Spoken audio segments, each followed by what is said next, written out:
Ladies and gentlemen, guest speakers, sponsors and exhibitors, welcome to IEEC 2021. I'm just pausing there to allow you enough time to cheer and applaud because I know you're doing it out there. I know you enterprise educators. My name is Philip Clegg, Head of Enterprise and Entrepreneurship at the University of Huddersfield and Vice President of EUK, and it's my pleasure to chair this opening plenary of the 15th International Entrepreneurship Educators Conference. It really is fantastic to see record numbers of delegates attending here today, despite the many challenges of the last couple of years and that thing that won't be named. You're all very welcome. I know there's a wealth of experience, knowledge and expertise and creative ideas just waiting to be unleashed and shared over the next 3 days. And with that in mind, I hope you're already getting to grips with our conference platform, Remo, which allows you to circulate and chat with both old friends and new on the interactive tables. This includes an opportunity to chat with our exhibitors, SimVenture, Cubed and Sandpit. Well worth going and chatting to them. They've all got some high value exclusive offers for our IEEC delegates. It's my initial role to welcome you all here to our virtual conference today, but tomorrow we'll be broadcasting live from Aston University, our fabulous hosts and platinum sponsors of this year's conference. For now, it's time for me to introduce two fantastic colleagues and friends from EUK. Our outgoing and final ever chair, Mr. Gareth Traynor, and our incoming and first ever president, Dr. Emily Beaumont. Gareth and Emily, you're very welcome. Thanks, Phil. It's just wonderful to be here involved in another IEC, and it is a bit of a sort of bittersweet moment for me, I have to say. I'll try and keep it short. You know, I don't want to crash the program so early on in the conference. It's my one of the things I'm going to do in a minute, which you probably all guessed by now, is formally hand over the reins to Emily. But before I do, I just wanted to say that the last 2 years have been an absolute privilege to serve as the chair of EUK. It's been quite a couple of years. And it's been absolutely fantastic. I'm really very pleased at how the enterprise educator community has rallied, has grown, has done more and better, and has turned up today even stronger and even more brilliant than ever before. And it's been an absolute privilege to chair the organisation during that time. I'm going to say a lot of thanks, but very briefly, to a lot of people. I won't go through everybody, but obviously working with the board of EUK during that time has been an absolute thrill. These people spend a lot of their own time generally helping support the community, helping produce events like this, and we're infinitely grateful to those folks. And if you feel like you want to get involved with how EUK does its stuff, does its thing, later on in the week and into next week, we'll be launching some brand new opportunities for you to get involved, volunteer with some new committees and new groups that we've established over the last couple of years to help run the organisation, but to help also provide even more value to our EUK associates and colleagues through the work that EUK does. Anyway, more on that to follow. I just wanted to say thank you once again to everybody who supported myself and the board over the last couple of years. I wanted to wish you a fantastic conference. I can't wait to get onto the back benches and get stuck into looking at my own practice as an enterprise educator. That's going to be a thrill. And it's a total and utter delight and privilege and hugely exciting to hand over to the first president of EUK, Dr. Emily Beaumont. Over to you.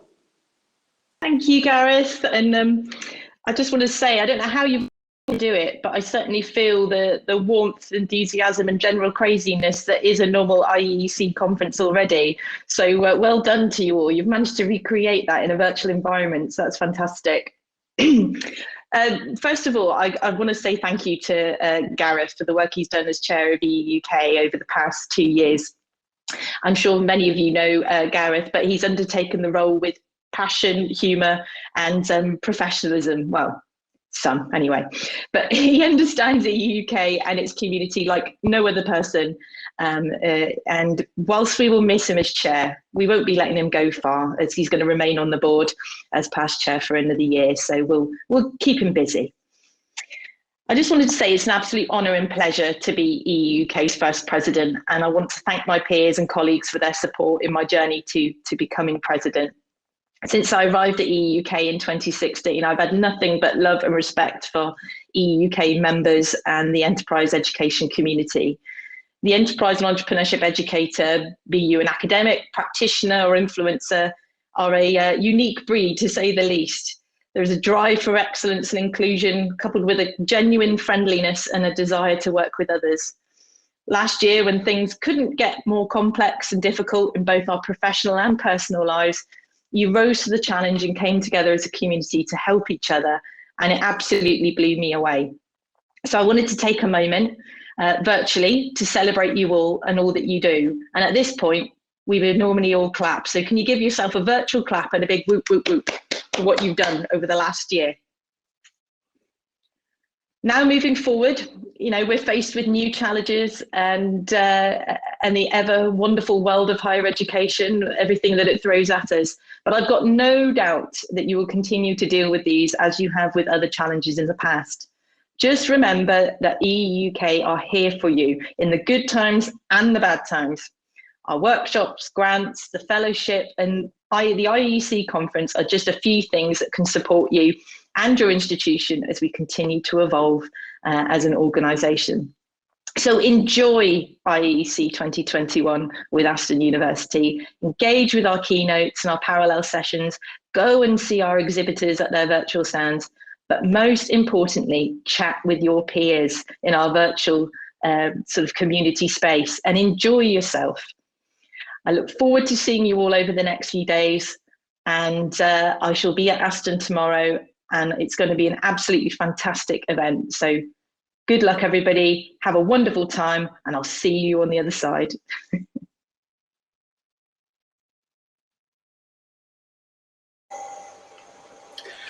Many thanks to Gareth, Emily, and also to Alec for your warm welcomes. And we'll hear from Emily again tomorrow when she'll be hosting the session and broadcasting live from Aston. So to our first keynote speaker of 2021.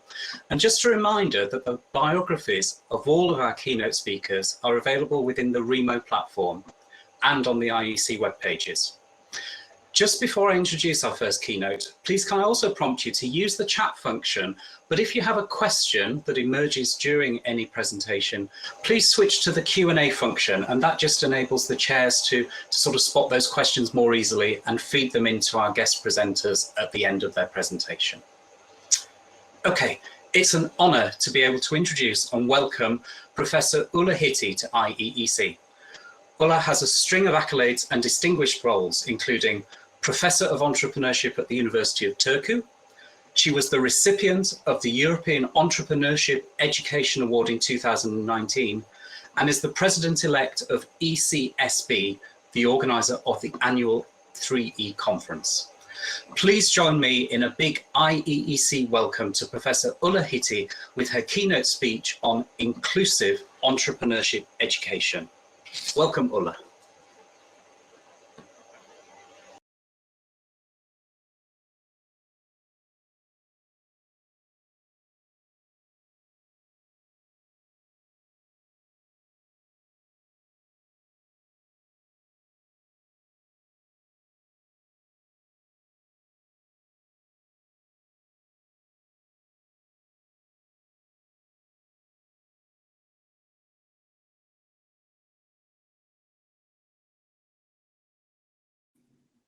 Good morning, Ulla. Could you just please check your microphone is switched to on? Any issues, please use the chat, the private chat for Daniel Knowles.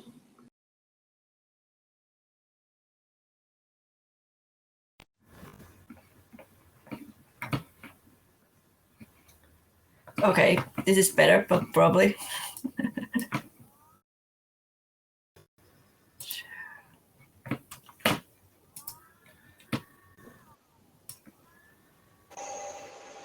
That's great. Although we can see you now. Welcome. It's always tricky with the new system. So when you're used to one and then you, okay, now I need to figure out how to, sorry about this. That's okay, Ulla. Take your time. No problem, Will.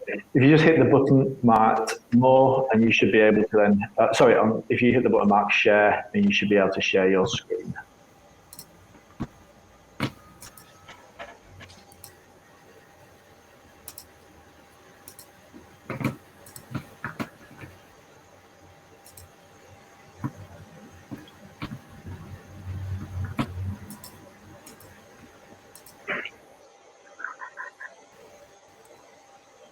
Is it good now?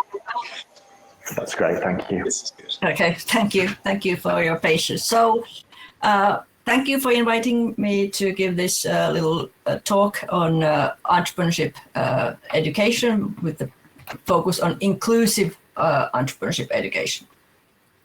So if we look at our field, entrepreneurship education, I think we can safely say that we have made it. Entrepreneurship education has spread across the world, at least in the Western part, and the conquest continues. So whatever metrics we want to use, if we look at, for example, in my country, in Finland, we have embedded entrepreneurship education across all school levels in the primary and secondary education. Entrepreneurship studies are widely offered at universities of applied sciences and in universities. We have more chairs, we have more programs, we have new centers.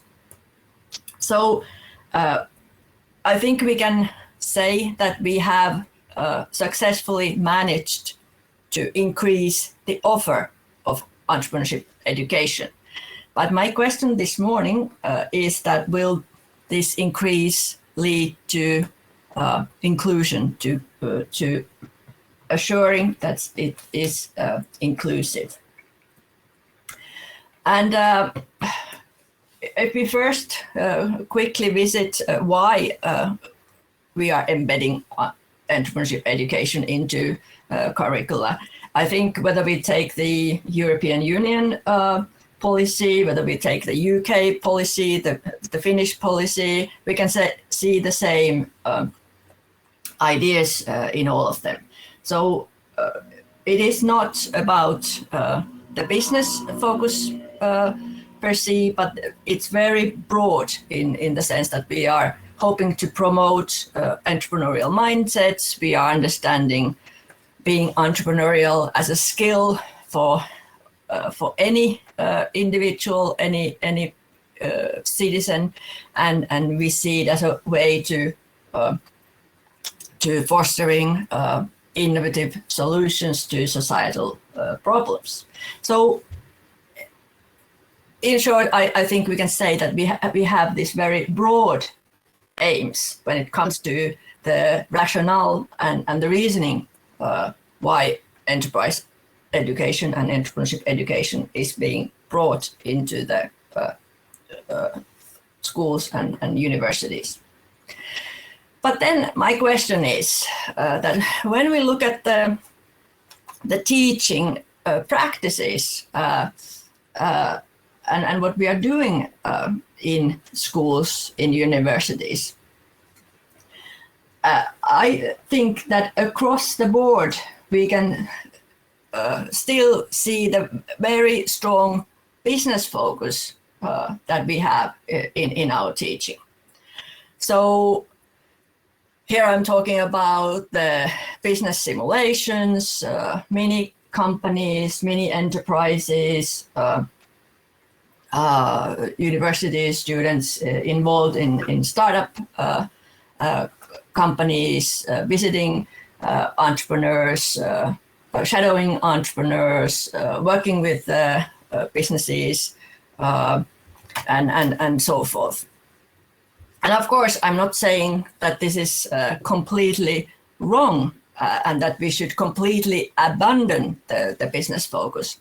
But my question is that against such a strong focus on viewing entrepreneurship beyond the business or in other spheres of life. So how come we then reduce a lot of our practices to the business context and to the business focus?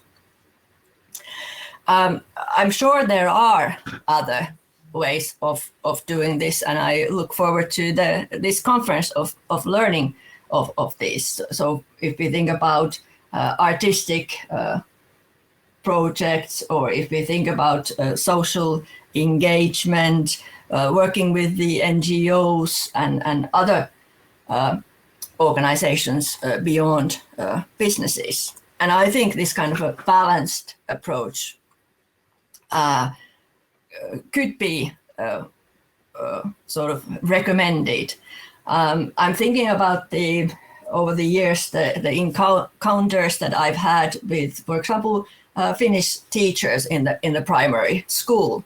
As I said, currently our Finnish teachers do not have a choice whether to embed entrepreneurship education into the curricula, because it is in the national curricula. So the question that they ask me and other colleagues in entrepreneurship education in Finland is that, okay, what is this about? Do we want all our 6-year-olds to become little business persons? And do we want everybody to be involved in entrepreneurship in the business sense? Ulla, yeah. I'm so sorry to interrupt you. We're just a bit concerned that your slides aren't advancing, and we're getting lots of people asking if they should be at this point. So I just wanted to let you know that they're not moving forward. I'm so sorry to interrupt you, but people are really keen to obviously see your slides as well. Okay, yes, they should be advancing, but and I'm only seeing the slides, so I'm not seeing you. So this is a bit confusing. But I mean, I'm using. We perhaps need Dan in with us at the moment. Dan, are you able to just pop in and help with this, please? Ulla, have you got the slides in presenter mode on PowerPoint? Yes, I had. Yeah. You have got that. The slides are on presenter mode. Yeah, I'm showing now one slide. That is it. We're seeing the desktop version, the version that you would normally see when you log in. If you could just, if you're able to switch it to presenter mode. Sorry. Okay, if you, okay, bear with me 2 seconds.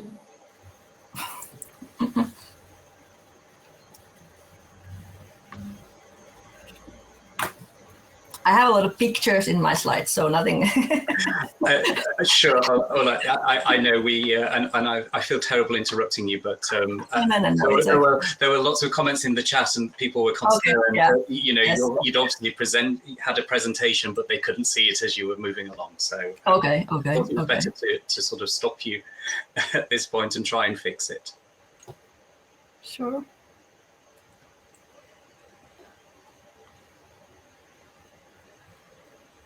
I think we are a little bit ahead of time, so we are. So there's no problem there. There's no problem there at all. And it wouldn't be a virtual conference if we didn't have some tech issues, would it? Oh yeah. I'm the lucky first one to go. So.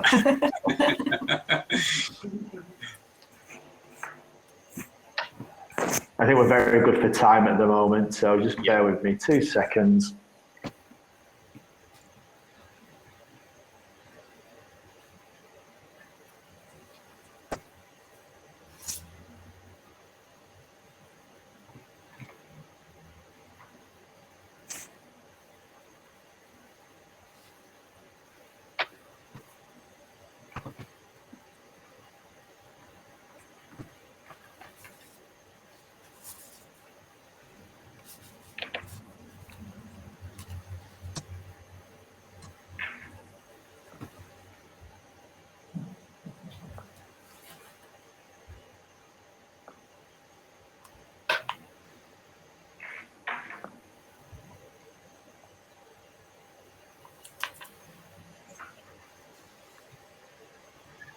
Ulla, Yes.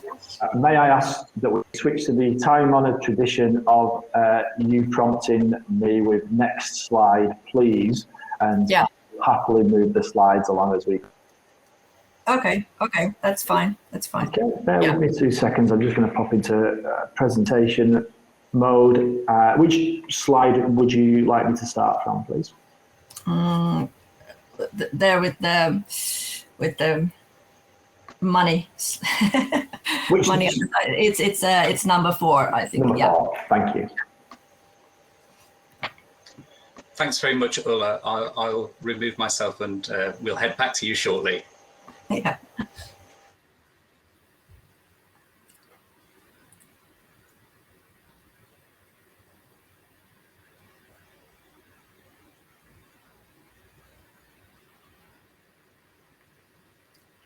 Okay, so this was the question I raised. Why such a strong business focus, and what about the other options? And I was talking through the discussion that I have had with the Finnish teachers in primary school, for example, and with other faculty in our own university that are not from the business school but from the other faculties. So why are we sort of infusing the strong business focus into entrepreneurship education if our aim is not to make everybody to become an entrepreneur and so forth? So next, please. The other question that deals with the inclusion that I'd like to take up this morning is around the sort of the homogenization of the classroom content. So in a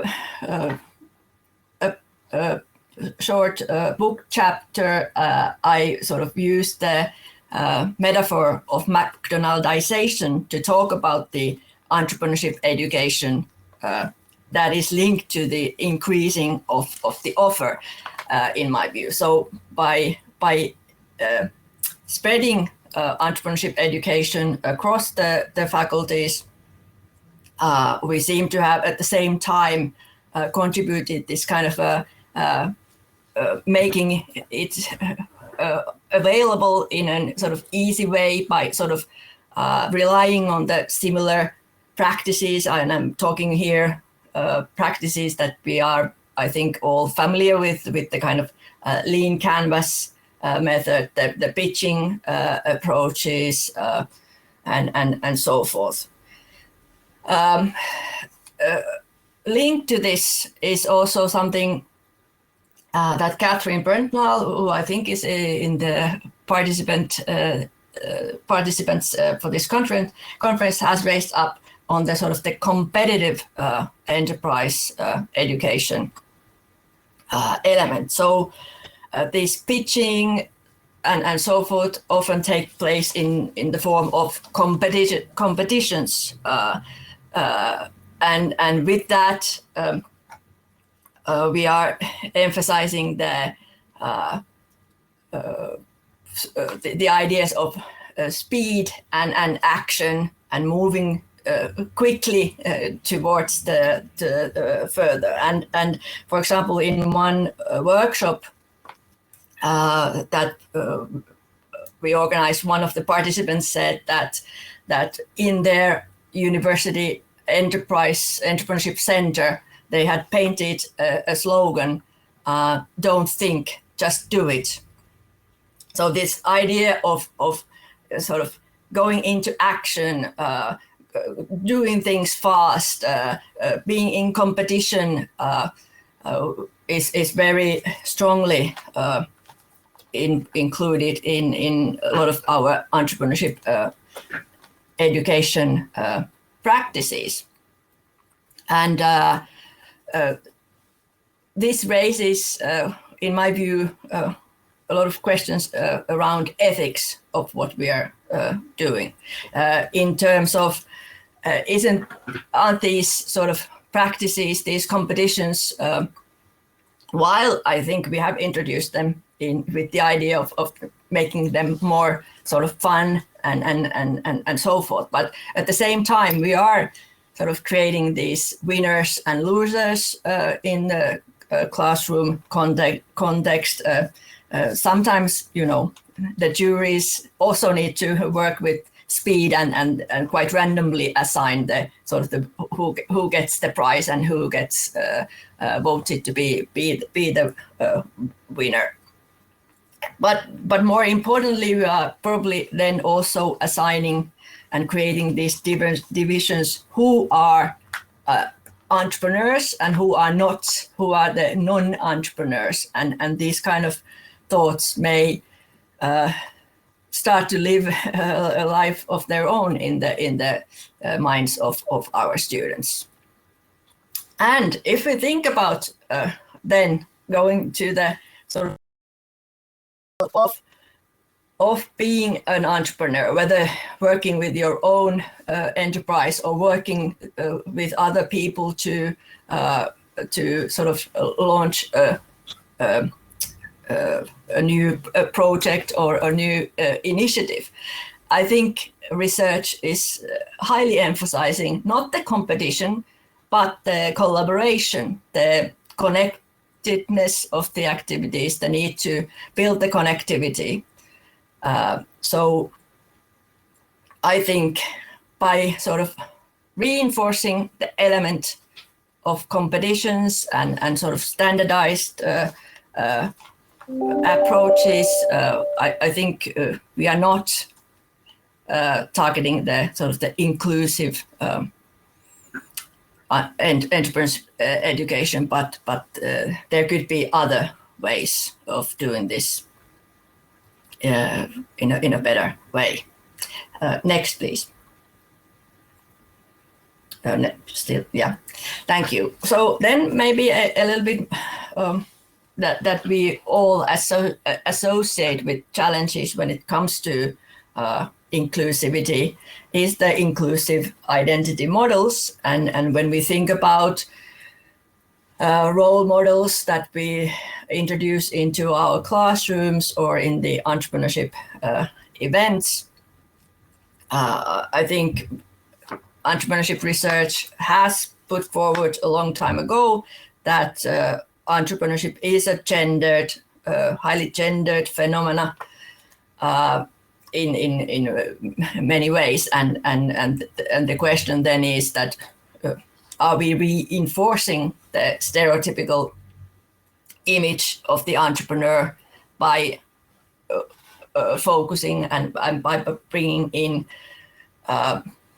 for example, only male entrepreneurs into the classroom? Or are we able to sort of broaden this not only by gender, by introducing women entrepreneurs, but also thinking, for example, the issues of class, of educational background, meaning, for example, different fields. I think this is something important for us in a multidisciplinary university, that when we are working with the humanities students, so is it only tech entrepreneurs that are brought into the class? But even more in terms of able-bodiedness versus disabled entrepreneurs, different ethnic backgrounds, different kind of people that we can bring in. And again, it's not only the people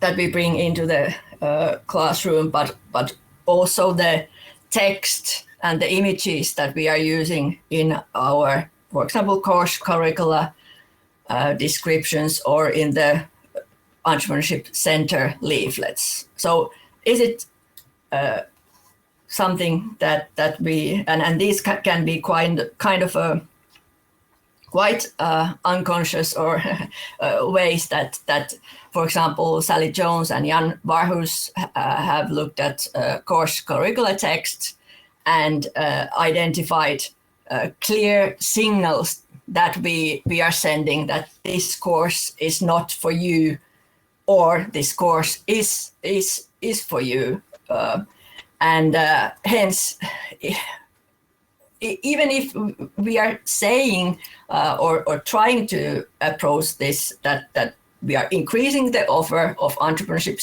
studies in a way that they are available to everybody, but if at the same time our course curricula are filled with these sort of indirect messages that are signaling that this is not for you, we may sort of approach this question of inclusivity in different ways. Then another question relating to the peoples that we understand as sort of entrepreneurial, and here in the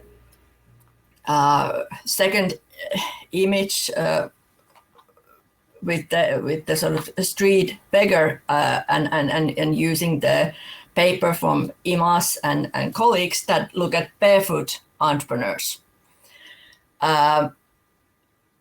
And for example, in the paper, they have street beggars, but they have cardboard collectors from various parts of the world. And the point in the paper that they surface is that by sort of repositioning how we understand entrepreneurship and entrepreneurs, we can identify these forms of entrepreneurial agency within these individuals and these groups that are often depicted as sort of having no agency or having no ability to do things. And I think sort of surfacing these questions also with our students could be important from the perspective of inclusion and enabling our students and our pupils to understand and perhaps sort of alleviate these sort of us versus them categories that are often quite dangerous, and sort of understanding how people can have entrepreneurial agency whilst they seem lacking thereof in the first place. And for example, when thinking about social entrepreneurship or these kind of initiatives, this kind of thinking with the people and working with the people rather than and trying to go and do something on behalf of something and in a sort of from a kind of patriarchal position. So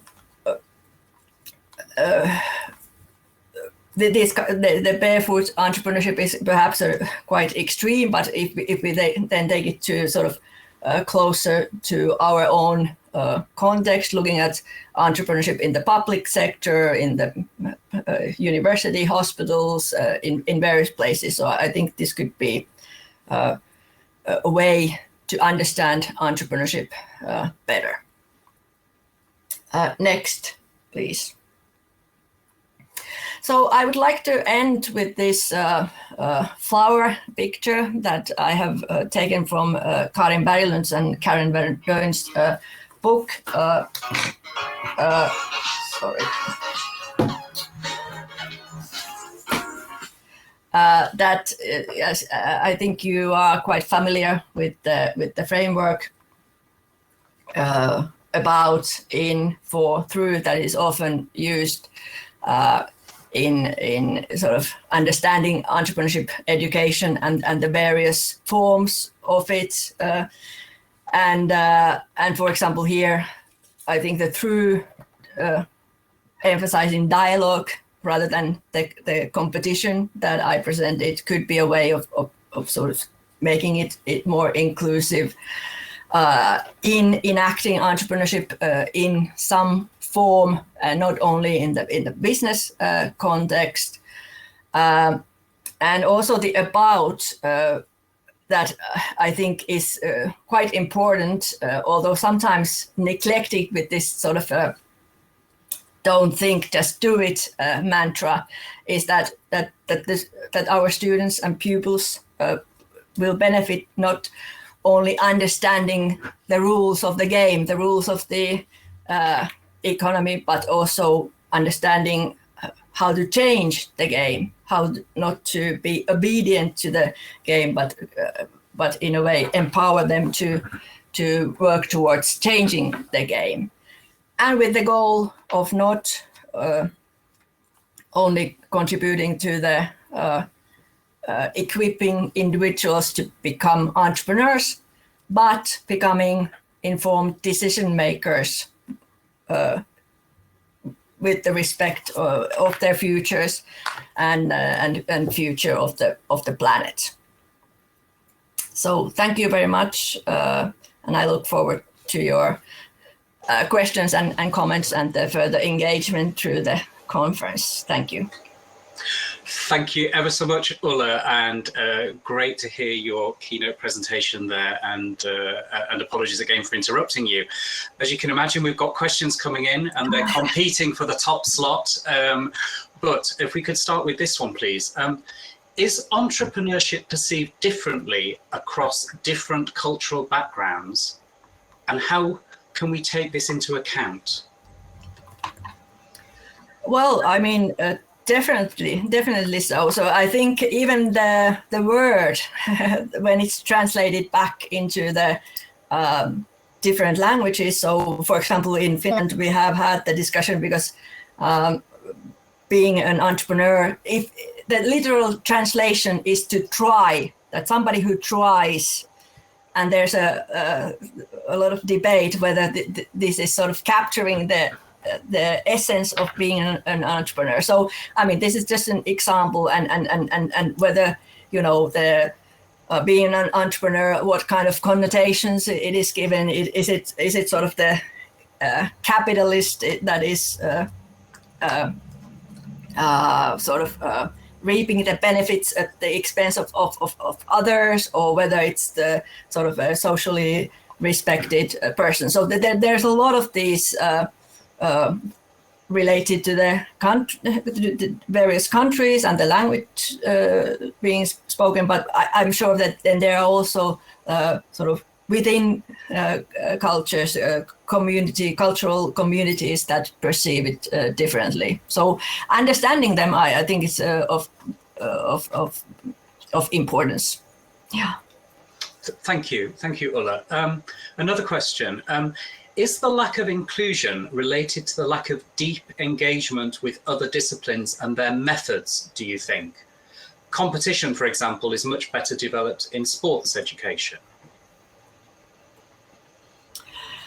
Yeah, I think, well, I think that's a great question. And I think this kind of working with the other disciplines rather than going there and sort of, perhaps we have been a little bit, perhaps my sort of first slide with the superwoman image that we have conquered the world is quite appropriate. So I think, for example, when embedding enterprise education into the schools, or when talking about entrepreneurship studies in our own university and with the other faculties, I think the challenge is that we are not understanding the other disciplines well enough, and we don't take the time of sort of going into the discussion and sort of cultivating it together. But we are rushing in and offering that this is what we do and everybody should be doing this, and yeah. So I definitely agree that we are lacking this deep engagement with the other disciplines, and we could definitely benefit from that. Yeah. Thank you, Ulla. Another question coming in. What do you think the narrow business competitive focus in schools does to the enterprise education pipeline? So primary, secondary, and then school to university pipeline. What does it do? I mean, I guess, is it problematic if we have that narrow and competitive focus in those early years from the perspective of then us inheriting those students further down the pipeline in universities? Well, I mean, I guess one of the challenges and that hence also the emphasis on Karen Berlund's and Karen Verdon's book on this sort of continuing also with the about perspective is that the students should understand also the rules of the game, because I mean the critical view and sort of the critics of the sort of the neoliberal ideologies are suggesting that the biggest challenge is that if we and when we sort of internalize sort of the neoliberal ideology as our own, we think that we have that we want it because we have, that's the only thing that we have learned to think about. So that's why I think it is kind of a risky trajectory if we don't give our pupils and students the ability to think about entrepreneurship, and we only go with the sort of doing business and in a speedy way, which doesn't leave much room for this kind of critical thinking and reflection. Okay, thank you, Ulla. Kind of related, I guess, another question is, what age would you say is the best time to start to learn how to develop the entrepreneurial mindset? Would you say there are any milestones for this? Well, I'm not. I mean, I'm not objecting of sort of infusing the entrepreneurial mindset from a very early age. But what I would suggest is rethinking and thinking really carefully, how are we doing it, and what are the sort of the practices. And for example, on my slides that probably you did not have time to see because I did not show them to you in the very beginning. So there was this sort of the entrepreneurship and arts and the sort of the artistic projects, and where, you know, sort of taking initiative and creativity and those things can be practiced at the, you know, at the very early age. So I think we can start early as we are doing currently, but thinking of how to do that. So that's perhaps something that we can do more. Thank you, Ulla. And getting into a little bit more detail, Marion has asked if there are any examples of good application of more inclusive practice in education. Yes, I think so. I think, well, I mean, the book I showed, that deals with the sort of the more university level education. But I think there are more and more sort of critical voices coming up around, and I think, for example, Catherine Brentlal is having a workshop here or talk in this conference around this competition and what could be the alternative. So I think there is more and more coming, and I think probably things are being done, but maybe sort of we can also do more research on them and learn from them, and then sort of spreading them and sharing our experiences more. Yeah. Thank you ever so much, Ulla. And probably just time for this last question from Jerry, which is a slight side question, but he was interested to hear a little more about the Finnish approach to refugee entrepreneurs and their potential impact on society. Yeah, I mean, what can I say about it? I mean, there have been some approaches and some initiatives around that, but it's not a very sort of topical area in Finland, probably because we also have quite a small refugee community. We are, and even, you know, so in that sense, not that much. I think there are more things that are happening elsewhere than in Finland on this topic. Okay.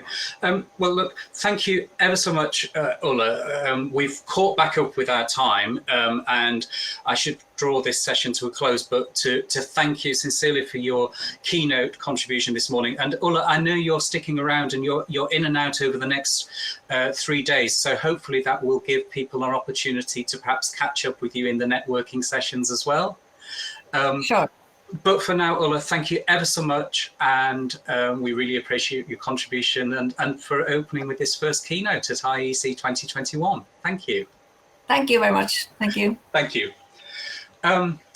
Okay, so it's time to prepare for our first of our parallel sessions, and you can join these by selecting the appropriate track on the right hand side of your screen. We'll come out of this sort of presentation mode shortly, and you'll be able to then select the track which you are most interested in attending, and once you click those, you will magically be transported off to the correct room and listen to the track of your choice.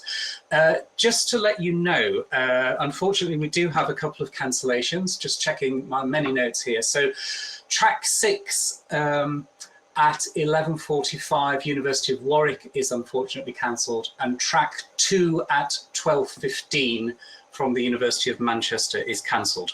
But that obviously leaves still a huge selection of tracks for you to go along to. Just to note also that between the first 2 parallel sessions, there will be a 25-minute coffee break. And so that gives you plenty of time to come back and network.